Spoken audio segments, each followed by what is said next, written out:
A saída da Federação, União Brasil e Progressistas do governo expõe fissuras no Centrão e fortalece Tarcísio, enquanto Ciro Nogueira e outros líderes tentam ver os seus limites de articulação. Eu sou o Guilherme Moura. Eu sou o Lucas Rett. E eu sou o Pedro Penelas. E esse é o Da Grau da Política. Estivemos reunidos com o nosso presidente Rueda, do União Brasil, para definir os próximos passos. Uma decisão em relação ao que é a saída do governo? Tudo. Se o Tarcísio for o candidato do presidente Bolsonaro, o Lula não disputa. É porque o Lula não vai perder a última eleição, como ele pode perder a eleição até no Nordeste pro Tarcísio. Bom, como a gente veio discutindo até no outro programa, né? O Ciro Nogueira tava falando lá de que não, um partido tem que ter lá, tem que ter posição, tal, Caiado muito verossímil nisso também. A gente falou, não sei se vamos sair, né, tal. E aí eles bateram o martelo e os 4 ministros ali que fazem parte do governo vão ter que deixar suas pastas por ordem do partido. E isso, inclusive, veio acompanhado, né, do Lula mesmo falando pros seus ministros, não, quero lealdade de vocês, tal, e enfim, acabou não rolando. Isso, claro, dentro de uma aliação completa com a possível candidatura do Tarcísio de Freitas e uma compra aí, né, do Centrão por cima da discussão da anistia, né? Aparentemente, assim, União Brasil, a gente falou de como o Caiado tem colocado mais forte nisso, né? E aparentemente eles têm comprado discursos bem antagônicos ao governo, né? A gente já teve esse rusga na questão do IAF, né? Mas ali a gente até pode colocar que foi uma traição da base em alguma medida. Ainda que o União Brasil à época fosse, não, meus correligionários aqui votam livremente, assim por diante. Mas já foi ali, né? E aí agora eu acho que a gente vai ter uma posição muito mais clara de oposição, né? Eu vejo essa UP meio que encabeçada pelo Ciro Nogueira, essa parte ideológica. Parece que ele largou mão do pragmatismo. Os ideais dele e do Rueda estão afetando o alto escalão do Congresso. E eu tinha escrito ontem, eu escrevi na medida em que o Alcolumbre, que tem o melhor diálogo com o governo, é do União, e o Lira, que não gosta de baderna, é do PP. Isso mexe com esse alto escalão, mas eu reafirmo isso quando nós lemos aqui, o RET passou pra gente uma informação de que o MDB e o PSD não querem pautar a anistia no Senado. Para mim é uma resposta clara a essa abertura de mão do pragmatismo.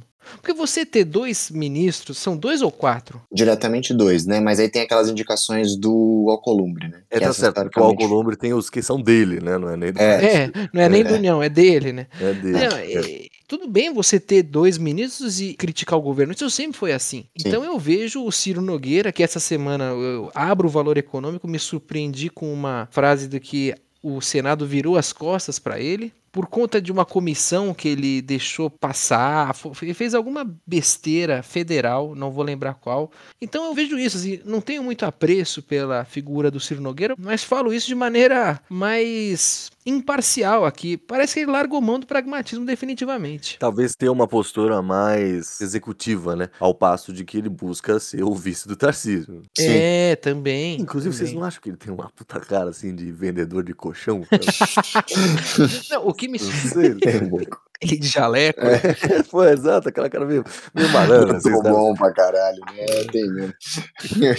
Mas o Ciro Nogueira me parece alguém que entrou muito na parada do Tarcísio. E o Tarcísio fez um corpo a corpo muito forte com os parlamentares para acelerar a questão da anistia, né? Assim, a versão que circulou do texto é um absurdo jurídico, né? Que vai anistiar todos aqueles que estão inclusos desde aquele inquérito das fake news, quando Toffoli era presidente da STF, que foi presidido pelo Alexandre de Moraes. Então, assim, é uma anistia muito ampla, né? Porque esse inquérito é de 2019.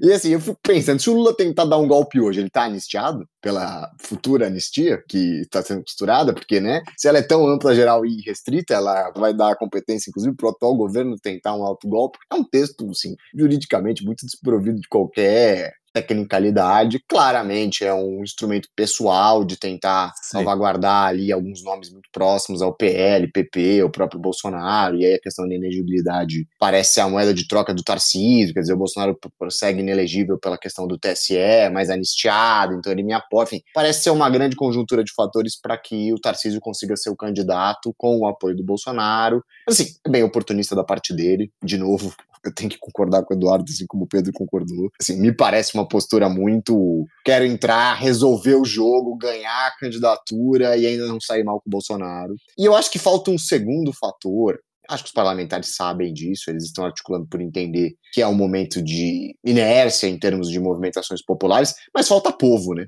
Como faltou, e eu tenho um pouco essa impressão em relação à tentativa de ruptura institucional, que eles esperavam que ali, depois do segundo turno, entre o final do segundo turno e a diplomação e posse do Lula, teriam grandes manifestações populares contrárias à posse, e não aconteceu. A gente vai ter ali 4, 5 mil pessoas em Brasília, algumas centenas nas portas de quartéis e em estradas, mas morre nisso. O movimento pela anistia não tomou as ruas do Brasil até agora, né? As últimas 2 manifestações convocadas aos domingos em diversas capitais do Brasil tiveram números muito mais diminutos do que manifestações anteriores com o Bolsonaro, inclusive, na presidência, o 7 de setembro de 2021, por exemplo. Vamos ver amanhã. Estão convocadas manifestações para o dia 7 de setembro, né? É verdade. Mas, por enquanto, a temperatura popular é baixa. A anistia parece um projeto ainda muito associado ao Bolsonaro, à família Bolsonaro, àqueles que estão no julgamento. Eu acho que a demanda não me parece suficientemente forte para que os parlamentares vão votar um texto que nem é aprovado por uma maioria muito grande, assim. É uma grande jogada, uma grande articulação para ter um candidato que possa se apresentar e ter os votos desse eleitor bolsonarista, mas que não seja o Bolsonaro.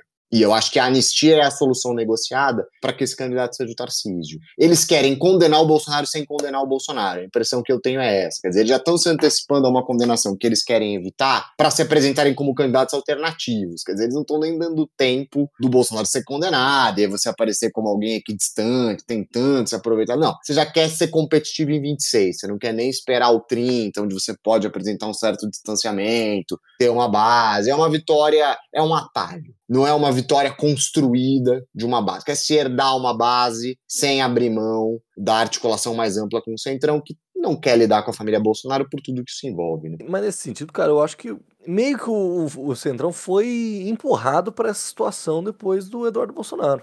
Porque imagina, se a gente não tivesse tido toda essa questão e o julgamento tivesse continuado aí, etc e tal, talvez ele estivesse um pouco mais lento, porque a questão das tarifas deu uma subida de tom nas coisas, né? Uhum. Mas, por exemplo, foi o que a gente sempre falou, o STF pretendia, e até o momento pretende, encerrar a questão do Bolsonaro esse ano para não atrapalhar as possíveis nomeações das eleições do ano que vem. Se o Eduardo Bolsonaro não tivesse feito nada e o STF seguisse seu rumo para uma condenação do Bolsonaro e assim por diante, o Tarcísio seria esse herdeiro. E era mais ou menos o que estava sendo ventilado até pelo próprio Bolsonaro. Era o caminho natural, eu concordo. O Centrão se vê nessa situação porque existe essa pressão dos Estados Unidos e essa pressão fez com que a temperatura subisse. Mas, de qualquer forma, me parece uma costura do Tarcísio ser o candidato bolsonarista, mas não precisar ir toda a missa de domingo do Bolsonaro. Eu não quero construir a minha própria base, eu não quero me nacionalizar. É uma busca de um atalho mesmo. Assim.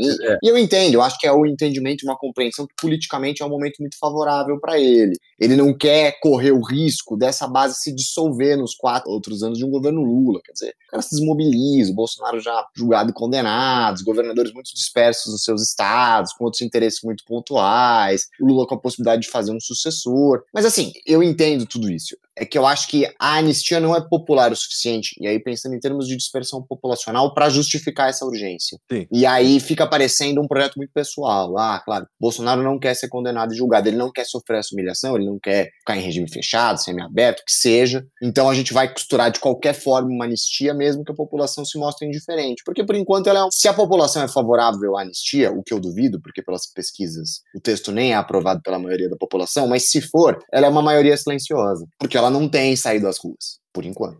Tudo bem. Tudo que a gente tá falando pode ter sido descaracterizado pelo que aconteceu no dia 7 de setembro, né? Mas enfim.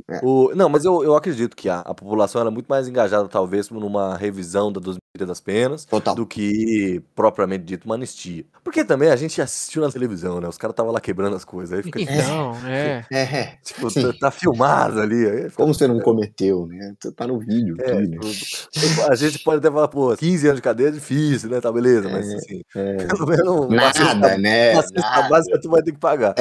Tipo assim, um pouquinho. Mas, focando mais na saída, de fato, né, do desembarque da União Progressista do governo, a questão ministerial, de fato, assim, é meio X também, né? Pouco importa, porque são ministérios bem... O grande negócio mesmo é a gente ter uma postura de um legislativo muito mais opositor, né? O governo para de ter um apoio dessa base gigante, que era o União Brasil, né? Sim. Que já não era aquele apoio, né? Mas enfim, tava lá. Eu acho que confirma um pouco pouco, eu não consigo passar um programa sem citar o Marcos Nobre, se ele topar, ele pode me substituir. Ele fala muito dessa questão do centrão temeroso e temerário. A União Popular aí vai pro lado temerário. Quer dizer, exatamente. ela rompe e se mostra disposta a patrocinar, a participar de um governo que flerte ou que seja de extrema-direita. Quer dizer, a gente vai construir uma candidatura em torno de um ideal bolsonarista, mesmo que seja um pós-bolsonarismo. E eu acho que essa questão do PSD e do MDB é uma tentativa do governo de ficar com o centrão temeroso. Quer dizer, não, vamos tentar manter o centrão que ainda entende uma centro-direita, conservadora, que vai entender que o regime atual ainda precisa ser mantido. Porque se a gente está falando de uma candidatura vitoriosa em 2026, com a possibilidade de fazer sucessoria em 2030, um legislativo tão superlativo e projetos tão radicais em relação de reforma do Estado, é uma nova configuração de política brasileira que vai nascer. Se de fato ela vai conseguir ser empreendida, o Bolsonaro prometia muito isso e na prática não conseguiu grandes rupturas como ele mesmo havia aventado durante a campanha, a prática política vai dizer. Mas é um projeto de ruptura muito mais forte, né? E me parece que MDB e PSD são cautelosos em relação a essa ruptura. Parecem satisfeitos com a atual configuração. Quer dizer, a gente aceita algumas alterações em relação ao presidencialismo de coalizão que morre ali em 2016 no impeachment da Dilma. E essa nova configuração da política brasileira parece agradar particularmente o Kassab. A gente sempre coloca ele como o grande operador da política brasileira. Então, as coisas estão acomodadas para ele e ele entende que uma vitória de um projeto que vai diferir dessa configuração da política, que pode nascer de um centrão temerário, tira um pouco o protagonismo dele, Kassab, do PSD. O que é curioso porque o Kassab era o maior patrocinador do Tarcísio, mas que hoje a gente já não entende muito bem como essa relação se dá. Muito se falava de um desgaste na relação dos dois no governo do estado de São Paulo, e a gente até olhava com certo descrédito, porque o Kassab sempre falava do Tarcísio como candidato, mas não custa lembrar que o Kassab não tem colocado o Tarcísio como candidato em 2026, ele tem promovido todos os outros nomes e não o Tarcísio. Sim. E a aproximação do Tarcísio tem sido com o próprio Republicanos, claro, seu partido, mas PL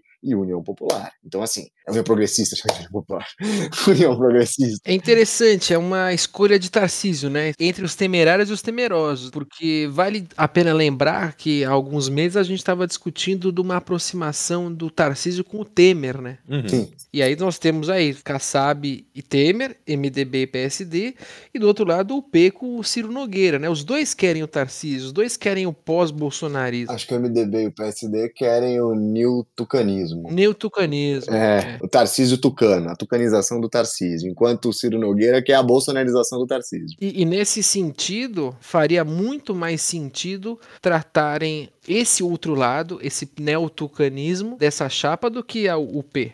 Mas, cara, assim, faz sentido o que vocês estão falando, eu concordo. Só que levando a coisa para uma política mais local, eu acho que existe um centrão de Brasília e existe o centrão do Brasil, assim, espalhado. Então, por exemplo, essa união, a União Progressista, ela tá dando muitos problemas, onde a União Brasil e os progressistas batem cabeça o tempo todo por disputas de poder local ali, tanto de prefeituras quanto de deputados estaduais. O Progressistas é hoje o maior partido do Nordeste e tem que trabalhar com um partido de esquerda, como o PSB ou como o PT, que vai ter muita força em estados da região. Então, assim, você ter essa posição muito opositora é um problema para jogos locais. E aí você fica naquela de, como é que eu tô fazendo? Tô há 3 eleições aqui batendo no deputado estadual do União Brasil, eu do Progressistas, agora a gente faz parte do mesmo partido, como é que fica isso e tal? Faz sentido. E é aquilo, eu acho que no final das contas, o Ciro Nogueira, e aí em especial o Ciro Nogueira que tem a pretensão de ser vice, está apostando muito em 2026. Eu acho que ele entende que uma vitória no executivo compensa todas essas desarticulações estaduais. Eu acho que o Ciro Nogueira toma o caminho do poder executivo, o que foge um pouco da característica tradicional da política parlamentar brasileira e da própria política parlamentar do Ciro Nogueira. Eu acho que é um movimento que o PT, em algum momento, por outras vias, fez de entender que essa questão basista de vencer prefeituras, Câmara dos Vereadores, só solucionaria problemas mais concretos se ele chegasse à presidência da República, tanto que ele trabalha ativamente nos anos 90 e vence nos anos 2000. A caravana de esperança. Não comparando o PT com o PP, mas eu acho que é esse entendimento de que o poder se concentra muito no executivo no Brasil. A gente fala muito dessa questão de um aumento do poder legislativo, mas o Ciro Nogueira me parece ainda acreditar que as transformações vêm pelo executivo. E se ele quer ser esse homem de ação, se ele quer ser um cara que deixa uma marca, ele seu partido, ele precisa disputar mais protagonisticamente o executivo, e essa disputa passa por construir uma candidatura de oposição ao PT em 26 que tenha o Tarcísio como cabeça de chapa, porque é quem tem possibilidade de vencer.